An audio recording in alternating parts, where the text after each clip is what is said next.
deep in debt, facing the loss of the land that held every memory and hope he possessed.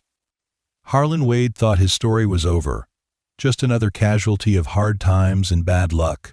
Then a knock in the storm, a silent stranger in his barn, and the next morning, the rumble of 12 black cars on his dusty A road, bringing with them a revelation that would rewrite his future and prove that sometimes the greatest gifts arrive when you've given away everything you had left. Before we carry on, let me know where you are watching from in the comments, and hit the subscribe button for something special tomorrow. The wind didn't just howl around the eaves of the old farmhouse.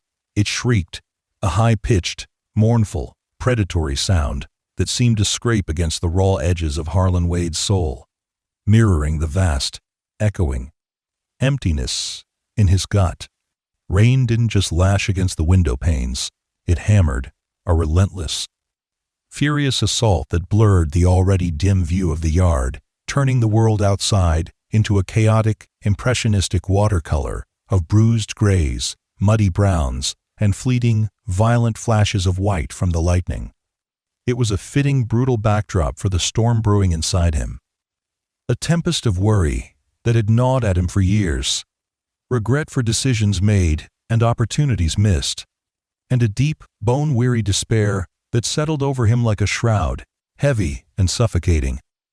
The bank's final notice didn't just sit on the scarred oak table in the kitchen. It dominated the room, its stark, official language, printed on unforgiving white paper, a brutal counterpoint to the warmth that the room usually held. A warmth built over decades of shared meals, quiet conversations, the comforting scent of baking bread, and the enduring presence of family. It was a warmth that was rapidly fading, replaced by the icy chill of impending loss, a cold that seemed to seep from the document itself.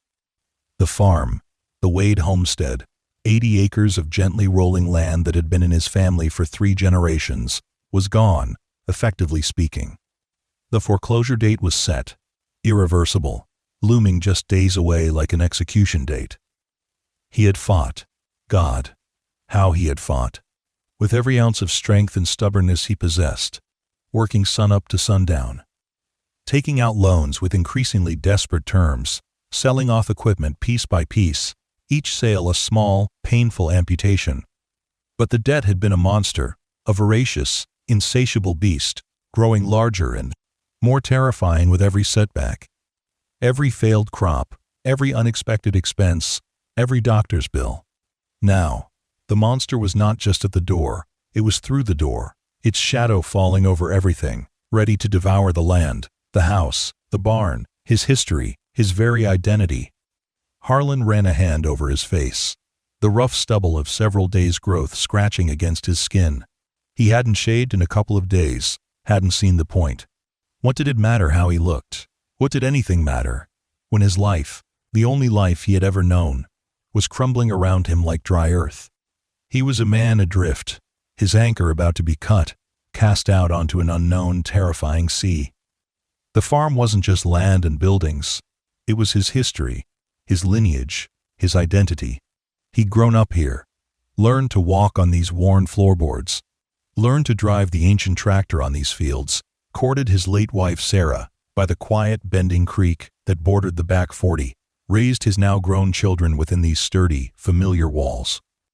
Every fence post he had hammered into the ground, every gnarled apple tree in the small, neglected orchard, every worn path through the woods that he had walked countless times, held a memory, a piece of his life, a fragment of his soul woven into the very fabric of the land. Losing it felt like losing his past, his present, and any hope of a future. He was only in his late 50s, his body still capable of work, but the spirit was weary. He felt too young to retire, too old, he felt, to start over somewhere new, somewhere that wasn't here. But where would he go? What would he do? The skills he possessed, the deep, intuitive knowledge of the land, the rhythm of the seasons, the quiet patience required to coax life from the soil, the ability to read the weather in the sky, those weren't skills easily transferable to a life in town, a life of concrete and noise and strangers. He was a farmer, and without his farm, he was nothing. The rain intensified further, drumming on the metal roof of the porch with a deafening, percussive roar that vibrated through the air. A sudden, blinding flash of lightning illuminated the kitchen for a split second, turning the familiar space into an eerie, overexposed photograph, followed almost instantly by a crack of thunder that shook the old house to its foundations, rattling the window panes and making the dishes on the shelves sing a high-pitched, nervous tune. Harlan flinched, not from the noise itself, but from the sudden, stark reminder of his own vulnerability, his powerlessness in the face of forces larger than himself. Whether they were atmospheric forces, unleashing a storm, or financial forces, unleashing ruin. He was trapped, caught in a storm of his own making, or perhaps just a storm life had sent his way, a perfect confluence of bad luck and insurmountable debt. He was a small boat in a hurricane, and the mast was about to snap. A sudden, sharp, insistent rap on the back door startled him out of his grim reverie. He wasn't expecting anyone. No one visited him much these days, not since Sarah passed away 5 years ago, leaving a silence in the house that still echoed in his ears, not since the farm's troubles had become common knowledge in the small, close-knit community, a whispered cautionary tale. Most folks offered sympathetic looks and mumbled platitudes when they saw him in the feed store or at the general store, but no real help, no solutions, just pity. He was the farmer who was losing his farm, and in a farming community, that was a heavy label to bear. He hesitated for a long moment, the sound of the knocking a persistent intrusion on his solitude. Who would be out in this weather? He pushed himself up from the scarred oak table, the joints in his knees protesting with a familiar ache. He walked slowly through the dimly lit kitchen, the old pine floorboards creaking under his weight, towards the back door that led out onto the covered porch. He peered through the small, grimy window pane set into the door. A figure stood on the porch, hunched against the relentless rain, dripping water onto the worn wooden planks. It was a woman. He unbolted the door and opened it a crack, the wind immediately trying to tear it from his grasp, whipping rain and cold air into the kitchen. The woman stumbled back slightly from the sudden gust, pulling her inadequate jacket tighter around herself. She was soaked to the bone, her clothes, whatever they were originally, expensive looking, but now ruined and plastered to her thin frame like a second skin. Her hair, dark and heavy with water, clung to her face and neck, obscuring her features, making her look almost spectral in the dim light. She looked utterly miserable, shivering violently, her body trembling with cold and exhaustion.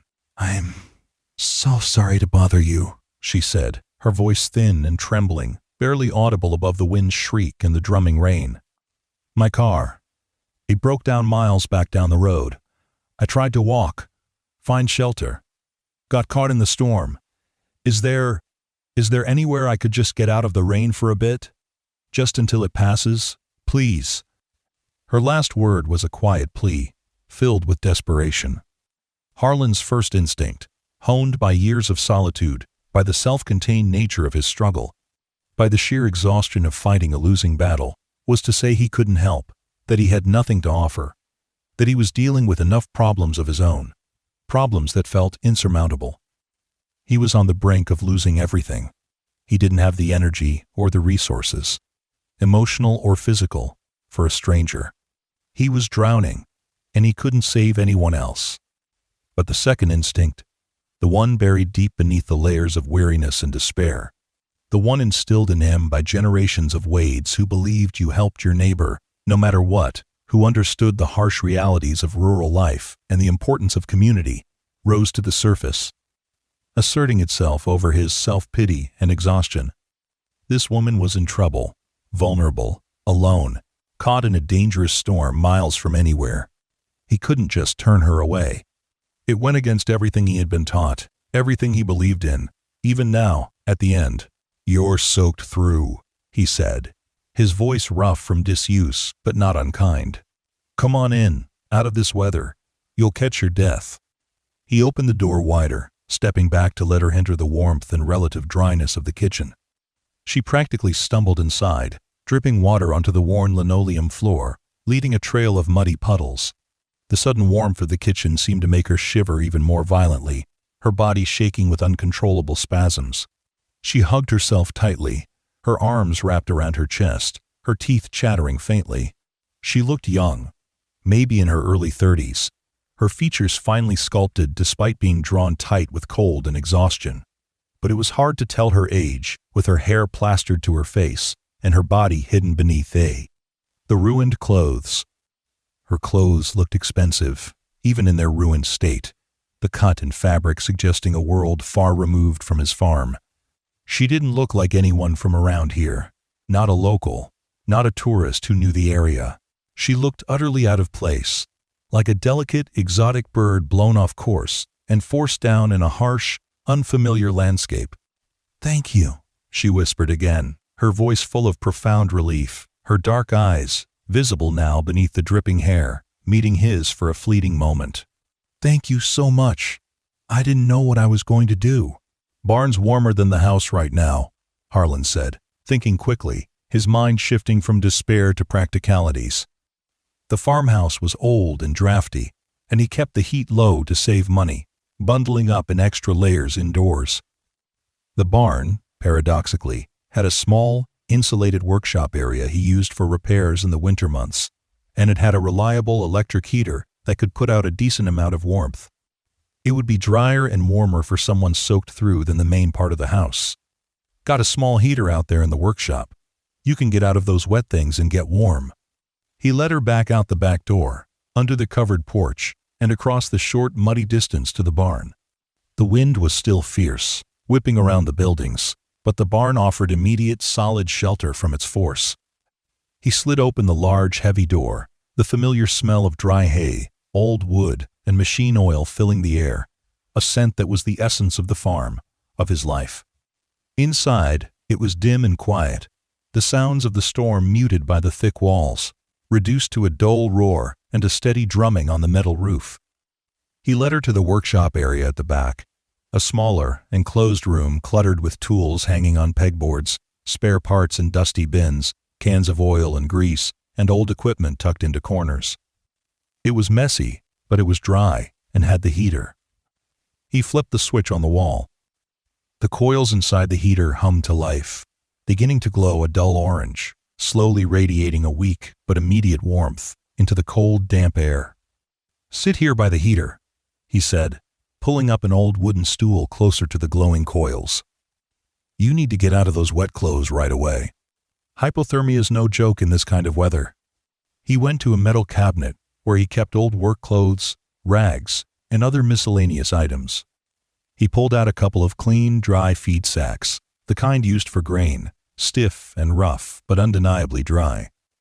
"These aren't much, but they're dry. Wrap them around you." He consciously turned his back, giving her privacy as she fumbled with the buttons and zippers of her drenched clothes. His mind, despite the unusual circumstances, was still wrestling primarily with the grim reality of his own situation, the looming deadline, the impossibility of his situation. Too preoccupied with his own impending doom to harbor any inappropriate thoughts about a stranger, he left the workshop area, stepping back into the main barn space, giving her more room and privacy. He leaned against a support beam, listening to the sounds of the barn settling around him, the wind outside, which was beginning to abate slightly, the occasional creak of old timbers responding to the gusts, the soft rustle of something unseen in the hayloft above. He wondered about her again, who she was, where she had come from, why she was alone and so unprepared. She didn't seem like the type to be driving on deserted country roads unprepared. There was something about her posture, even hunched and shivering, that suggested something else. Authority? Resilience? A certain guardedness? He couldn't quite place it, it was just an intuition. But his own problems quickly reasserted themselves, pushing thoughts of the stranger and her mystery to the back of his mind. The bank, the date, the end. They were a constant, heavy presence. After a few minutes, she emerged from the workshop area. She was wrapped in the stiff feed sacks, looking less like a drowned rat but still pale and shivering faintly. Her dark hair still dripped onto the concrete floor. He hadn't found anything else for her yet. "I'll see if I can find you something else," he mumbled, feeling awkward about the feed sacks. He lived alone. The only women's clothes in the house were Sarah's, packed away in chests and boxes in the spare room, silent reminders of a life that was gone. The thought of getting them out, of going through her things, sent a fresh, sharp wave of grief through him, a familiar ache that never quite went away. But he couldn't leave the woman wrapped in feed sacks. He went back to the house, the quick dash through the still falling rain leaving him even more soaked than before. Inside, the silence felt heavier than before, the emptiness more profound. He climbed the stairs, the familiar creak of the steps echoing in the quiet house, a soundtrack to his solitary life, a reminder of the years he had lived alone in these rooms. He went into the spare room, where he had packed some of Sarah's belongings after she passed. He opened an old cedar trunk, the scent of cedar and lavender rising faintly from within, another ghost of memory.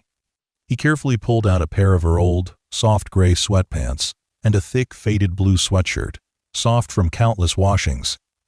They were well worn, but clean and undeniably warm. They would be far too big for the woman.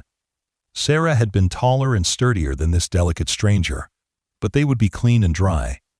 He also grabbed a thick bath towel from the airing cupboard, still smelling faintly of detergent. Back in the barn, the woman was huddled closer to the heater, her arms wrapped around herself. She looked up as he entered the workshop, her eyes meeting his. They were a deep, intelligent brown, watchful and wary, but also held a flicker of gratitude. He handed her the clothes and towel. "These were my wife's," he said, stating it simply, offering a brief, necessary explanation for the ill-fitting garments. "They'll be big, I expect." Sarah was taller, but they're clean and dry. He gestured towards the small, dusty tack room off the main barn area, a narrow space that had once held saddles and bridles, with a door that latched, offering a measure of privacy. "You can change in there, get some privacy, and get properly warm." She took the clothes and towel from him, her fingers brushing his briefly. Her hand was cold to the touch, but her grip was steady. "Thank you," she said again, her voice quiet but sincere. She went into the tack room, closing the door softly behind her, leaving Harlan alone in the workshop with the quiet hum of the heater and the fading sounds of the storm. Harlan leaned against the workshop doorframe, listening to the sounds of the barn settling around him, the wind outside, which was definitely dying down now, the occasional creak of old timbers, the soft rustling from the tack room as she changed. He wondered about her again, who she was, where she had come from, why she was alone and so unprepared for the weather. She didn't seem like the type to be driving on deserted country roads unprepared. There was something about her posture, even hunched and shivering, that suggested something else. Authority? Resilience? A certain guardedness? He couldn't quite place it. It was just an intuition, a feeling he got from her quiet presence. But his own problems quickly reasserted themselves, pushing thoughts of the stranger and her mystery to the back of his mind. The bank, the date, the end. They were a constant, heady presence, like a physical weight on his chest. After a few minutes, she emerged from the tack room. As expected, the sweatpants were several inches too long. The legs pooled around her ankles, and the sweatshirt hung loosely on her frame, the sleeves covering her hands.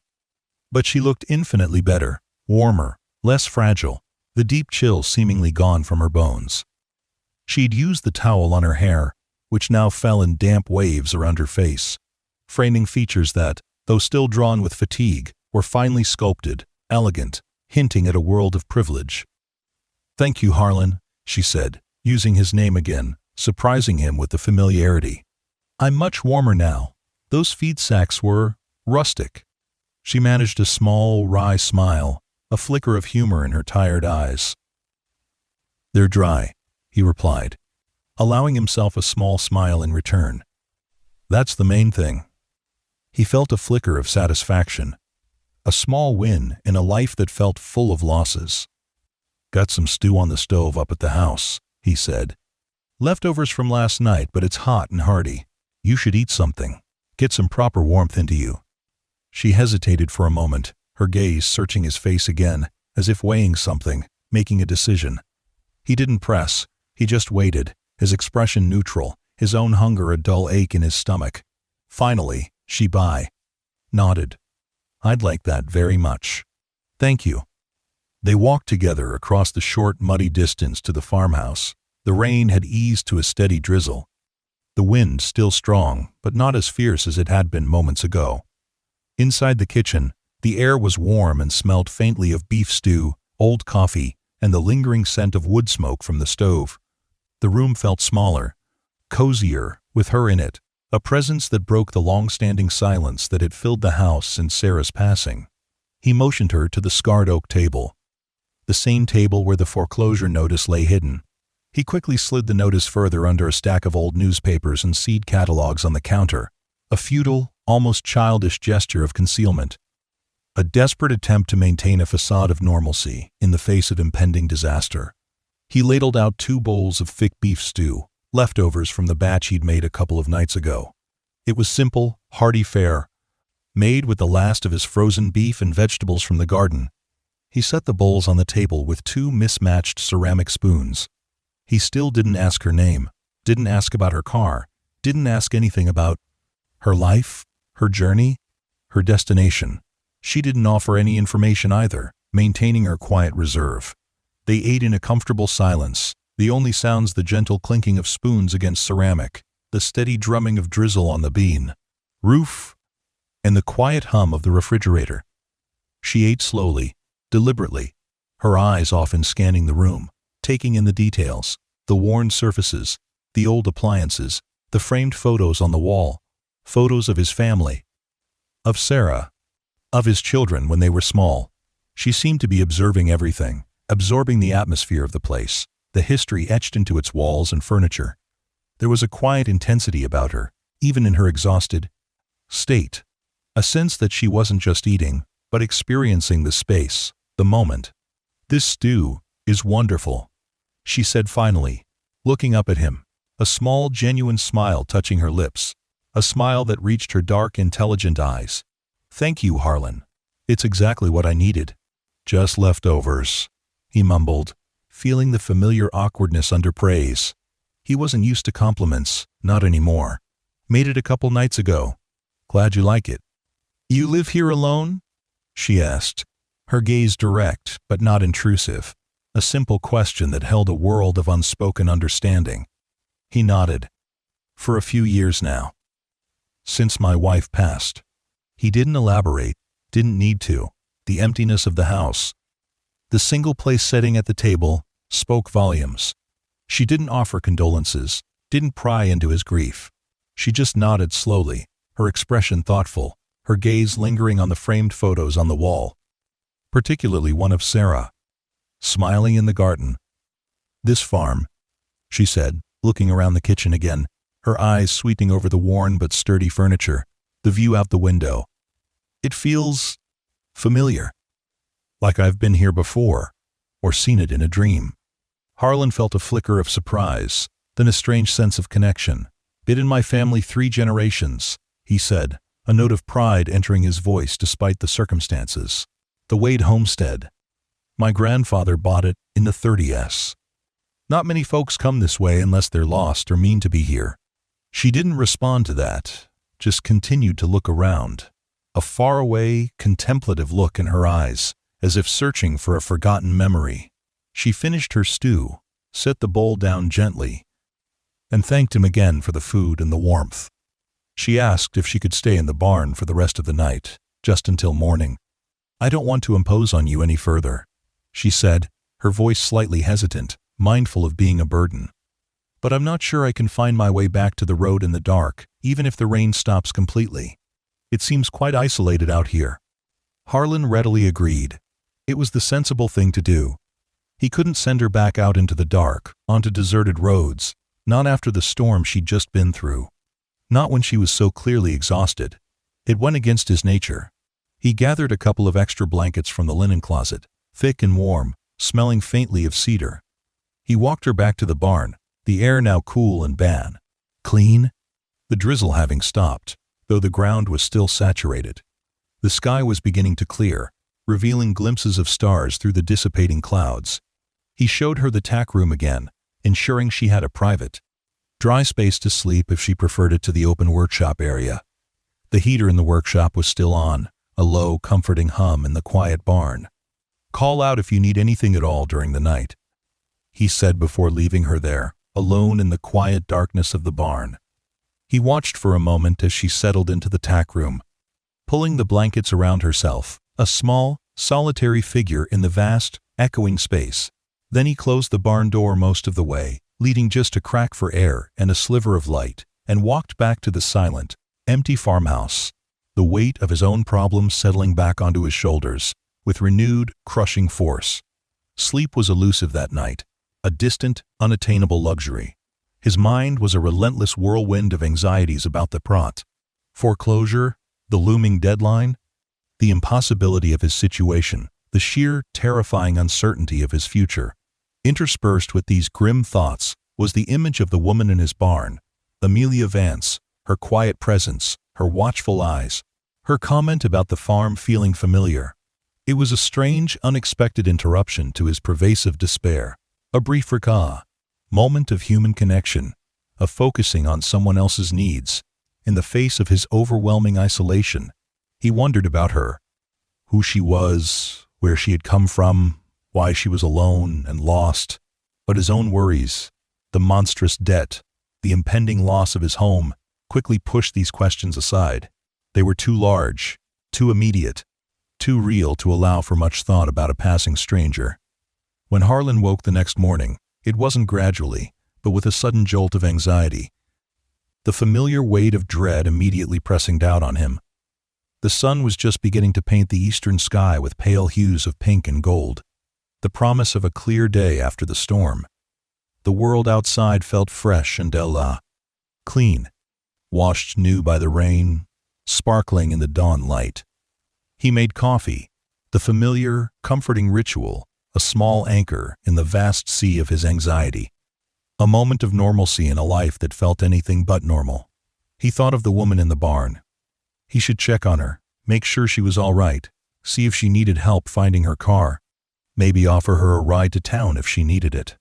He walked out to the barn, the air cool and crisp, smelling of damp earth and pine needles. The large door was open wider than he had left it the night before, swung almost fully open.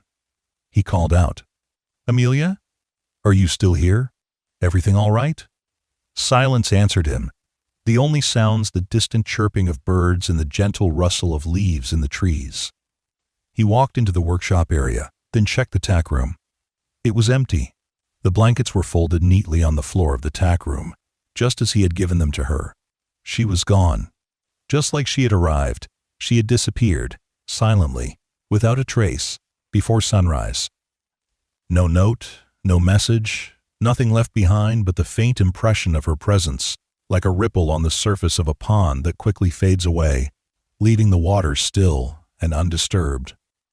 A small part of him felt a pang of disappointment, a sense of anticlimax. He had helped her, offered her shelter and food, and she had simply vanished without a word of goodbye.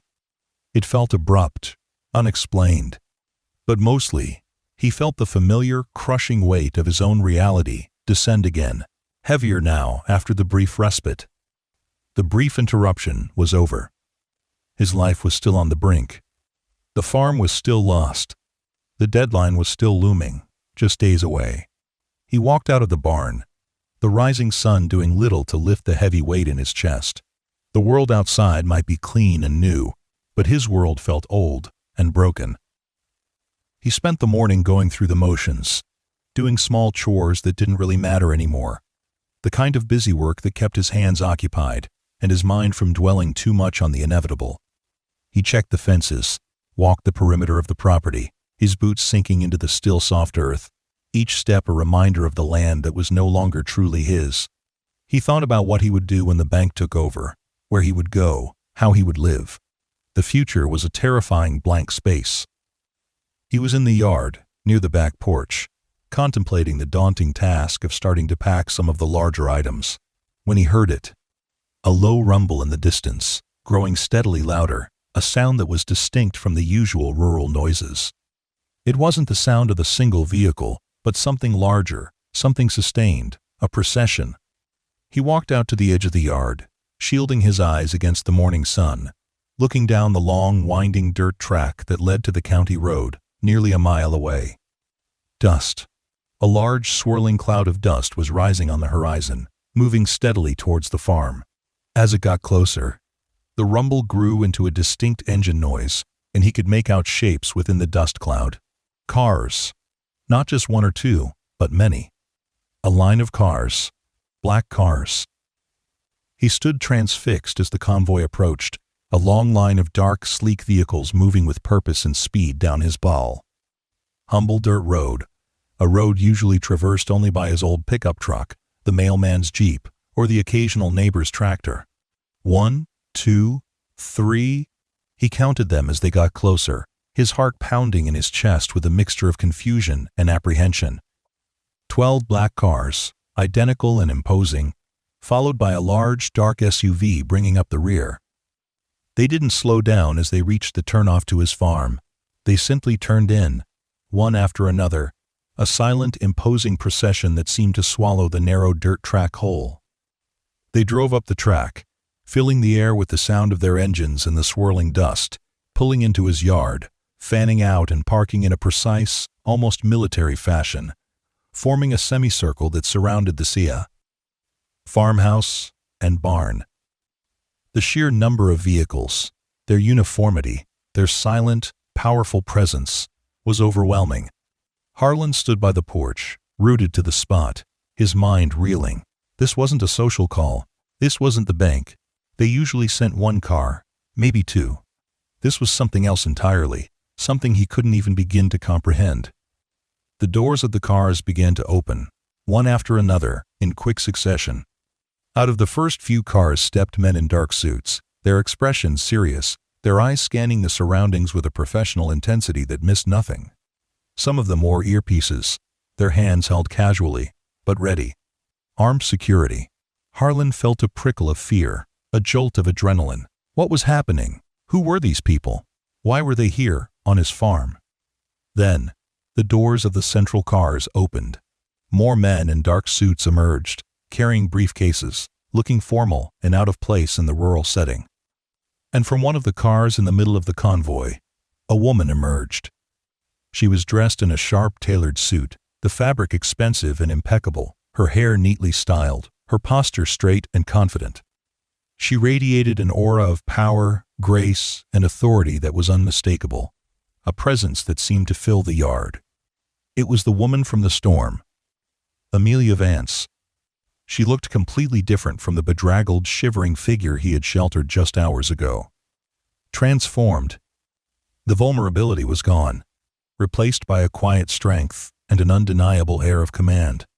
She stood for a moment after stepping out of the car, looking around the farm, her gaze sweeping slowly over the barn, the farmhouse, the fields, the old oak tree by the fence line. There was something in her eyes, a mixture of recognition, contemplation, and something else he couldn't quite decipher, something that looked like emotion. She began to walk towards him, leading the cluster of cars and the phalanx of men in suits behind her. Though several of the security personnel fanned out, maintaining a discreet perimeter around the yard, their eyes constantly scanning the surroundings. As she got closer, Harlan could see the details of her appearance, the flawless makeup, the expensive fabric of her suit, the subtle elegance of her jewelry, the confident set of her jaw. This was not just a woman who had gotten lost in a storm. This was someone important, someone powerful, someone from a world he knew nothing about. She stopped a few feet away from him, her dark eyes meeting his. They were the same deep, intelligent eyes he remembered from the barn and the kitchen, watchful and wary, but now they held a depth of power and intensity he hadn't seen before. "Harlan," she said, her voice calm, clear, and resonant, carrying easily in the quiet morning air, a voice used to being heard and obeyed. "Thank you for your kindness the other night, for opening your door to a stranger in need. It meant a great deal to me, more than words can say." Harlan found his voice, though it was rough and hesitant, barely above a whisper compared to hers. "Amelia, what is all this?"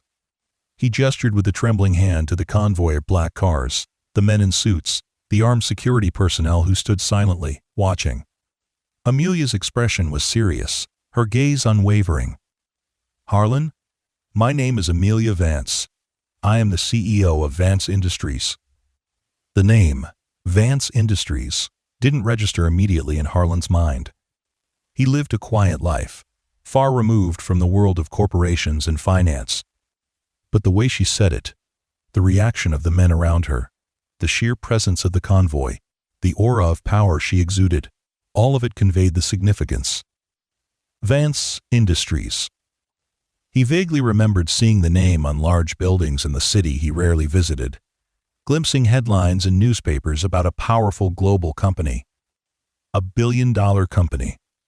This quiet woman he had given stew and shelter to, the woman who had slept in his barn, was the head of a vast, powerful empire. The disconnect was dizzying. I don't understand," Harlan stammered, shaking his head slowly, his mind struggling desperately to process the revelation, the surreal, impossible scene unfolding in his humble farmyard. It felt like a dream, or a sudden descent into madness. Amelia gestured towards the barn, then towards the farmhouse, her gaze sweeping over the land. "Harlan, that barn, this farm, it belonged to my grandfather, Thomas Vance. Before he built Vance Industries into the global company it is today, he was a farmer. He grew up right here, in that farmhouse. He left during the Great Depression, seeking opportunity, a better life, but he always spoke of this place, of the barn, of the creek, of the fields, with such profound fondness, such deep love." Harlan stared at her, stunned into silence. The Vance farm. He knew the history of the area, the families who had lived on the surrounding land for generations. The Vance family had indeed owned the large property next to his grandfather's farm generations ago. He hadn't known they were related to this Vance, the powerful industrialist family. His own family history on this land felt suddenly, strangely intertwined with hers in a way he had never imagined. "My grandfather sold the farm piece by piece over the years. As his business grew, as he needed capital," Amelia continued, her voice tinged with a hint of sadness, a rare note of vulnerability. He always regretted losing this part, the original homestead, the barn where he played as a child, the farmhouse where he grew up. He told me stories about it when I was a child, stories about growing up here, about the land, about a different kind of life. I haven't been back in decades.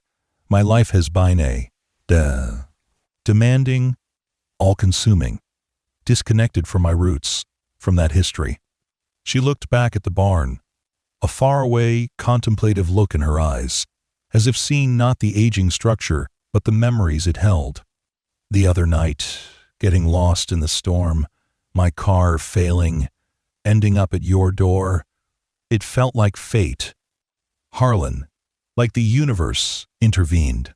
Stepping into that barn, feeling the rough wood, smelling the hay and the old earth, it brought back flashes of those stories, of my grandfather, of a part of my history, of myself, that I had forgotten, or perhaps deliberately distanced myself from in the relentless pursuit of success."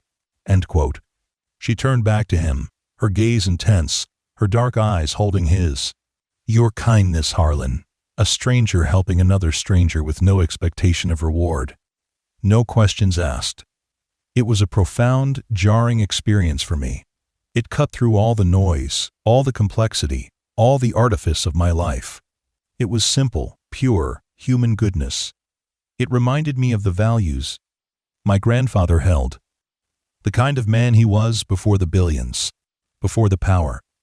It helped me remember who I was, where I came from, what truly matters." She gestured to the men in suits standing patiently behind her. "My team looked into the property, as I mentioned. They discovered its history, the connection to my grandfather, and your current situation, the financial difficulties you are facing."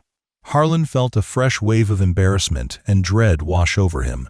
She knew about the debt, about the foreclosure, about his failure. His deepest shame was laid bare before this powerful woman and her entourage. Harlan, Amelia said, her voice firm, decisive, cutting through his spiraling thoughts. I am here because I want to buy this farm. Harlan's heart sank further, a heavy stone in his chest. Of course, she was a billionaire. Buying his small, detritus farm would be nothing to her, a trivial transaction. He was going to lose it anyway, but losing it to her, the descendant of the original owners, felt like a final, ironic, almost poetic twist of the knife. The land returning to the Vance family, but not to him, the last of the Wades. It's under foreclosure, he managed to say, his voice flat, devoid of hope. The bank's taking it next week. There's nothing I can do. I know, Amelia replied, her voice gentle but firm. My team has already been in contact with the bank. We are prepared to acquire the debt, pay it off in full, and purchase the property at a fair market value, or even above market value, to ensure all outstanding obligations are covered, and you are not left with any lingering financial burden. Harlan swallowed hard, his throat tight. It was the end then. The farm would belong to Vance Industries, or perhaps to Amelia Vance personally. At least the debt would be paid, the bank satisfied. That was something, a small mercy in the face of total loss. Mr. Wade, said one of the men in suits, stepping forward slightly. He had a kind face, lines etched around his eyes that suggested a capacity for empathy, despite the formal attire and serious demeanor. I'm Mr. Thompson, Ms. Vance's chief legal counsel. We have the necessary documents prepared. We can finalize the acquisition of the debt from the bank and the property transfer immediately, today. Harlan nodded, numbly, his mind struggling to keep pace. There was nothing he could do. He was powerless. A spectator in the final act of his own life's drama. He had lost. Amelia stepped closer to him, her expression gentle, her dark eyes filled with a warmth that contradicted the formality of the scene. Harlan, she said, her voice softer now, more personal. I'm not buying this farm to add it to Vance Industries' portfolio, or to turn it into a corporate retreat for my executives, or to develop it into a luxury housing complex. Harlan looked at her, confused, a flicker of something akin to hope, tentative and fragile, stirring in his chest. Then why? Why go to all this trouble, bring a convoy of cars and a legal team, just to buy a small, struggling farm? I'm buying this farm, Amelia said, her gaze steady, her voice clear and strong, because it belonged to my grandfather, and because you, a stranger, showed me a kindness here that helped me find my way back to myself, to Battery. Remember what is important. I'm buying this farm to give it back to you. The words hung in the air between them, impossible, unbelievable, defying logic and reality. Harlan stared at her, his mind unable to process what she had just said. Give it back to him, free and clear? I don't understand. He stammered, shaking his head slowly, convinced he had misunderstood, that this was some cruel joke or a stress-induced hallucination. Mr. Thompson, the lawyer with the kind eyes, stepped forward again, holding the thick grass binder of documents. Mr. Wade, Ms. Vance is establishing a private charitable trust, funded entirely by her. This trust will acquire the farm's debt from the bank, clearing all outstanding obligations, and then the ownership of the property. The 80 acres, the farmhouse, the barn, will be transferred directly from the trust to you, Harlan Wade, free and clear of all encumbrances, all debt, all liens. Harlan's knees felt weak. Suddenly unable to support his weight, he stumbled back a step, reaching out instinctively for the porch railing behind him to steady himself, his hand grasping the weathered wood, free and clear, given back to him? It wasn't possible. People didn't do things like that. Not for a stranger they'd met for a few hours during a storm, a stranger they would likely never see again. It was an act of generosity so profound, so unexpected. It felt unreal. Why? Harlan asked again, the word torn from his throat, a raw, desperate sound filled with disbelief and overwhelming emotion. Why would you do that? For me? A stranger? Amelia's eyes were warm, filled with a sincerity that was unmistakable, a depth of feeling that transcended the corporate facade. Because you saved me, Harlan. Not from the storm, not physically. My team would have found me eventually. But you saved me in a way that is perhaps more important. You reminded me of who I am, of the values that truly matter, the values my grandfather instilled in me before the world of business consumed me. This farm, this land, it was his legacy before Vance Industries was.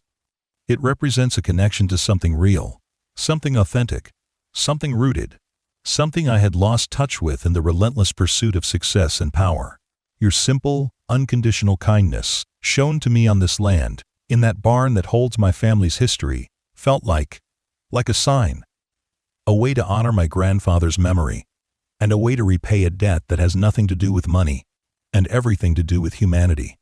She smiled, a radiant, genuine smile that transformed her face, chasing away the lines of fatigue and the aura of corporate power, revealing the woman who had been lost and vulnerable just hours ago, the woman who had found a moment of peace in his barn.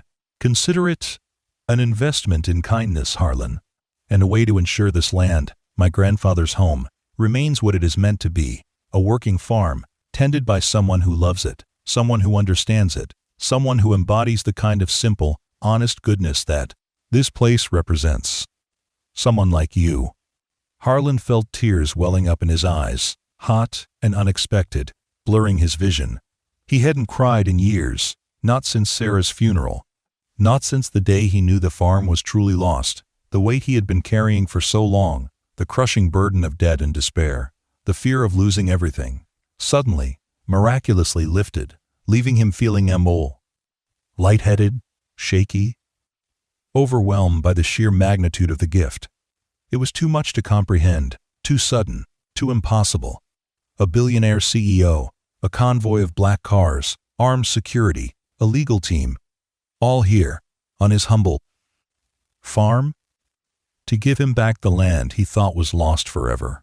I don't know what to say, he choked out, the words catching in his throat, his voice thick with emotion. You don't need to say anything now, Harlan, Amelia said softly, taking a step closer, her voice gentle and understanding. Mr. Thompson has the documents.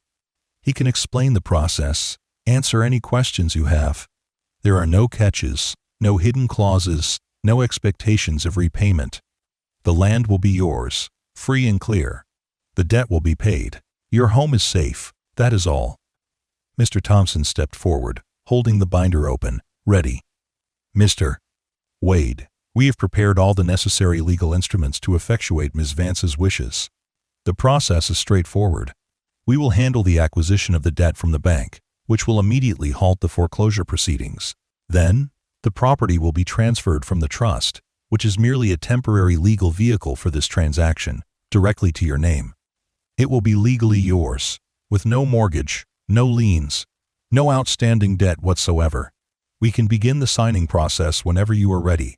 Harlan looked from Mr. Thompson, with his calm, reassuring demeanor, to Amelia, standing there radiating quiet sincerity, then back to the black cars, the men in suits, the armed security who stood silently, watching, ensuring her safety. It was real. It was actually happening. The farm was saved. His home was safe. Not by his own efforts, not by some last-minute miracle he had prayed for, but by the extraordinary, unimaginable kindness of a stranger he had sheltered for a few hours during a storm. I can't accept this, Harlan said again, shaking his head slowly. The ingrained independence of a lifetime, the pride of a man who had always relied on himself, making it hard to grasp such a monumental gift, such an act of pure birth, grace. It's too much. No one does this. Amelia's expression was firm, her dark eyes holding his gaze steadily. Harlan, you already accepted it, in a way, when you opened your door to a stranger in a storm, when you offered shelter and your last plate of stew without asking for anything in return, without knowing who I was. This is simply the universe balancing the scales. A return of kindness. Please, accept it. It is what I want to do. It is what my grandfather, Thomas Vance, a man who knew the value of this land and the importance of human decency, would have wanted. Harlan looked at the binder in Mr. Thompson's hand, at the faces of the legal team, at Amelia Vance, CEO of Vance Industries, standing in his yard, offering him his life back, offering him the future he thought was lost forever. He thought of his ancestors, of his father, his grandfather, who had worked this land, who had built this farm from the ground up. He thought of Sarah and the life they had built here, the memories they had made. He thought of his children, grown and gone, who would have had no inheritance but debt. He thought of the alternative, losing it all, the farm being sold off, perhaps divided and developed, the old oak cut down, the creek channeled, his family's history erased from the physical landscape forever. He couldn't let that happen. And here was a way, an impossible, miraculous way, to prevent it, to preserve it, to honor the generations who had come before him. He took a deep, shaky breath, the crisp morning air filling his lungs, carrying the scent of damp earth and pine.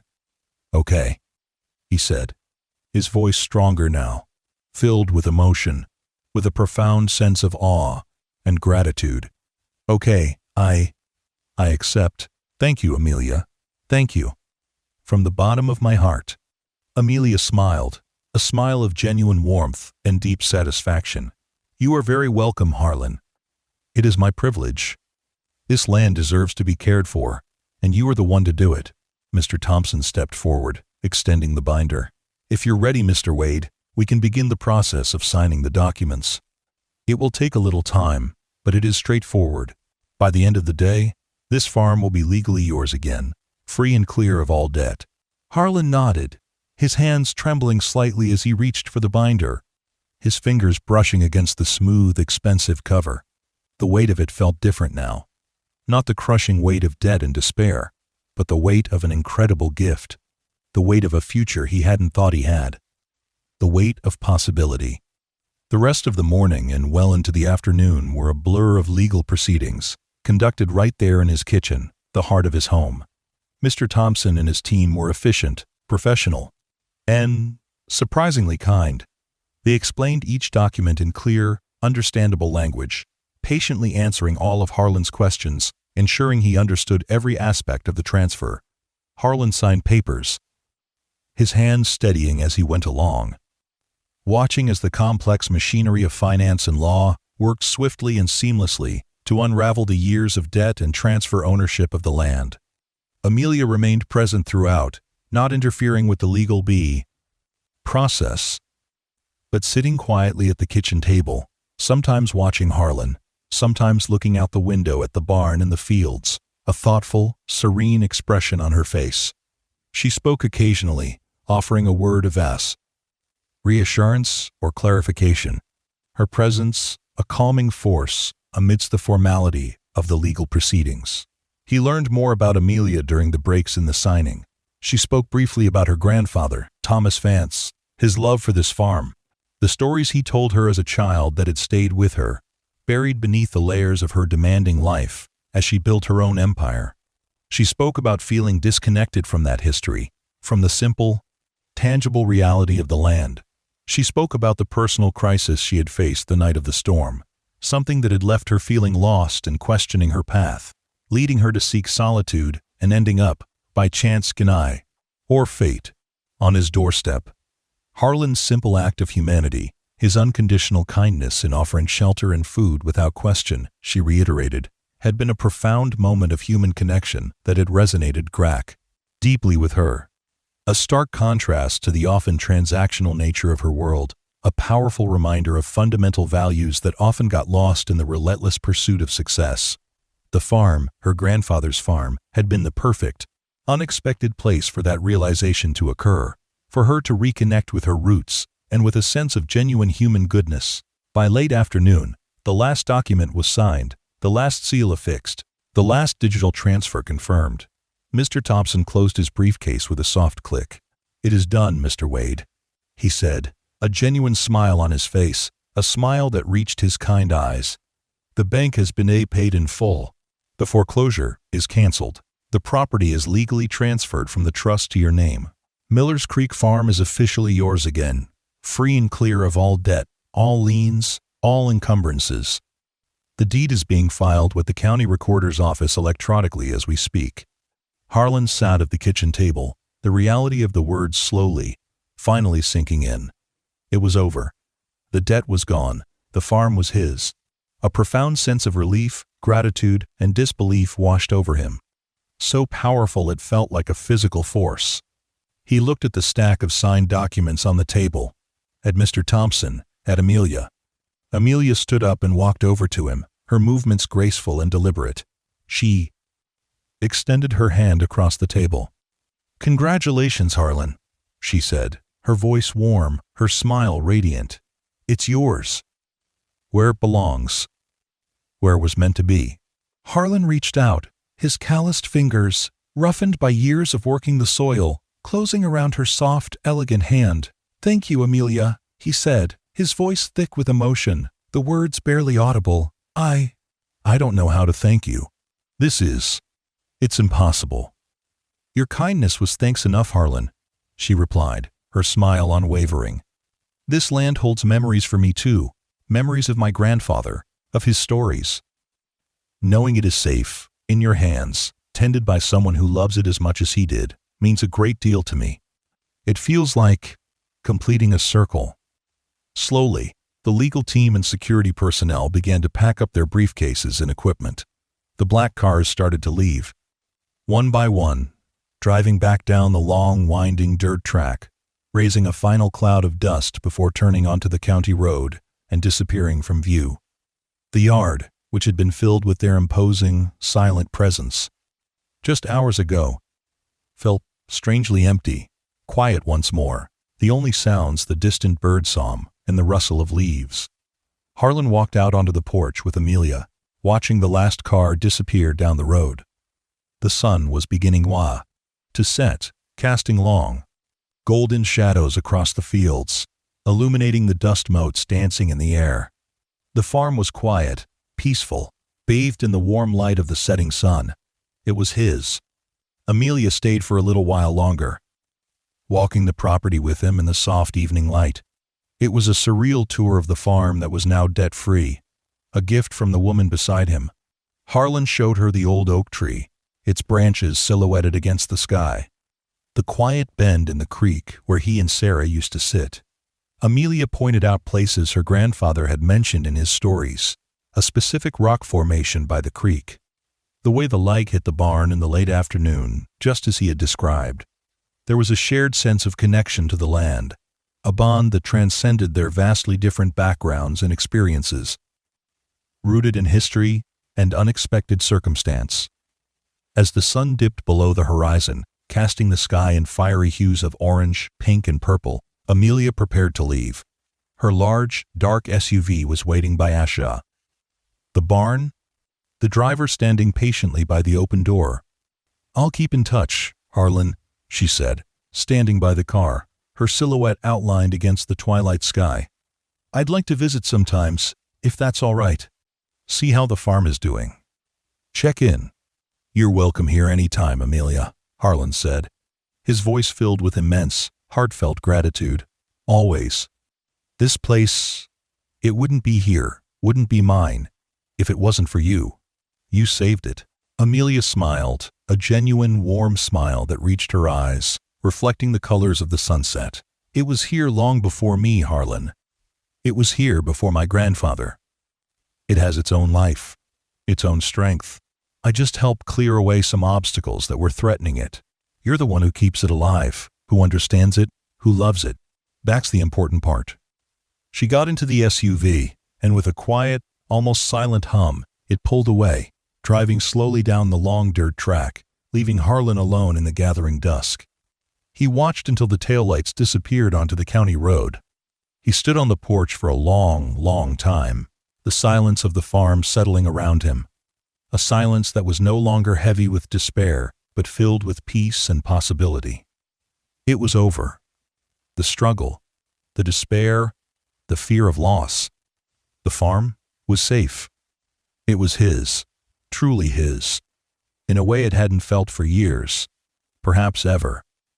An act of simple, human kindness, offering shelter and stew to a stranger in a storm, had led to this impossible, miraculous outcome. His life was transformed, irrevocably changed. The crushing weight of debt and impending loss was gone, replaced by a profound sense of relief, gratitude, and a quiet awe at the unexpected grace he had received. He walked out into the yard, the cool evening air on his face, and looked up at the stars beginning to appear in the twilight sky, sharp points of light against the fading color. The farmhouse stood solid and dark against the sky, a beacon of home. The barn, a familiar shape beside it, held the memory of a storm and a stranger. They were his. Over the following months and years, Harlan began to live a different life on the farm. The constant pressure of debt was gone, the need to scrape and save and worry about every penny. This freedom allowed him to breathe, to plan, to work the land with a renewed sense of purpose and joy he hadn't felt since he was a young man. He started making repairs he had put off for years, not just essential fixes, but improvements. He properly mended fences, reinforced the barn roof, painted the trim on the farmhouse a fresh white. He wasn't wealthy, not by the world's standards, but he was secure. The farm provided for him, and he, in turn, cared for the farm with a dedication born of love and gratitude. Amelia kept her word. She visited occasionally, not on a strict schedule, but appearing every few months or so. She would arrive in a single, unassuming car this time, without the convoy or the security, leaving her other life behind for a few hours. She would spend time walking the farm with Harlan, talking about the changes, the crops he was growing, the weather, the quiet rhythm of rural life. She was still the CEO of a billion-dollar company, her life incredibly busy and demanding, but when she was at the farm, she seemed different, more relaxed, more grounded, the intensity of her other world softening.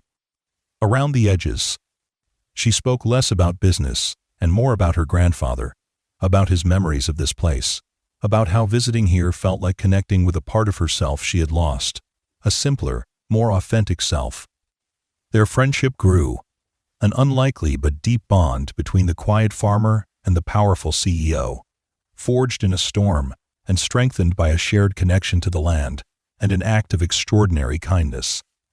Harlan never stopped being grateful for the gift she had given him, but his gratitude evolved from overwhelming shock to a deep, quiet appreciation for the chance she had given him, not just the land itself, but the chance to live his life fully again, free from the crushing weight of debt. He learned more about the personal crisis Amelia had faced the night of the storm, something that had left her feeling lost and questioning her path, the relentless demands of her life pushing her to a breaking point, leading her to seek solitude and ending up, by chance or fate, on his doorstep. His simple act of humanity, his unconditional kindness in offering shelter and food without question, had come at a moment when she most needed a reminder of the good in the world, of the values that truly mattered beyond wealth and power. The farm, her grandfather's farm, had been the perfect, unexpected place for that realization to occur, for her to reconnect with her roots and with a sense of genuine human goodness. Miller's Creek Farm didn't become a large-scale commercial operation or a fancy agritourism destination under Harlan's care. That wasn't his way, and it wasn't what Amelia had intended with her gift. He continued to farm it much as he always had, growing vegetables in his large garden, keeping a few chickens for eggs, maintaining the fields and woods. But he did it with a lightness he hadn't felt in years, with the freedom to make choices based on what was best for the land, not just what was necessary to survive. He shared his abundant produce with neighbors, helped out friends when they needed a hand, became more involved in the local community. The isolation he had felt during his struggles dissipated, replaced by a renewed sense of belonging and connection. One crisp autumn afternoon, several years after the storm, Harlan was standing by the old oak tree, watching the leaves turn fiery colors of red, orange, and gold, a breathtaking display of nature's beauty, when Amelia arrived for a visit. She walked across the yard, smiling, the wind whipping her hair around her face. "It looks beautiful, Harlan," she said, gesturing to the vibrant landscape, the well-tended fields, the sturdy barn, the welcoming farmhouse. "It is," he agreed, his gaze sweeping over the 80 acres that were his, truly his, a legacy preserved. "It always was. I just couldn't see it properly for a while, with all the worry." Amelia nodded, her expression understanding, a shared wisdom passing between them. The weight of the world can do that. Thank you for holding on to it, Harlan, for keeping it real, keeping it true to what it is. Harlan looked at her, the woman who had appeared like a phantom in the storm and returned like an angel of salvation, the CEO who had given him back his life. Thank you, Amelia, he said, his voice quiet but heartfelt, filled with a gratitude that time had only deepened. For everything. You gave me my life back. You gave this farm its future. Amelia smiled, a genuine warm smile that reached her eyes, reflecting the peace she seemed to find here. You were the one who showed me the way back to mine, Harlan. On this land, in that barn. We helped each other. They stood together for a moment in comfortable silence, two people from different worlds, connected by a storm, a barn, an act of profound kindness, and a shared history they hadn't known they had, until fate intervened. The farm stretched out before them, secure and peaceful, a testament to resilience, gratitude, and the extraordinary things that can happen when you open your door to a stranger in the rain. When kindness is repaid in ways you could never imagine. Harlan Wade, the struggling farmer, had lost his farm only to have it returned to him, free and clear, by the hand of a billionaire CEO who had found shelter in his barn and, in doing so, had found a piece of herself and her own history. His life, once defined by loss and debt, was now defined by unexpected grace, a deep connection to the land, and a future filled with quiet certainty and peace. The convoy of black cars had brought not the end, but a new beginning, delivered by kindness and a shared connection to the deep roots of the land.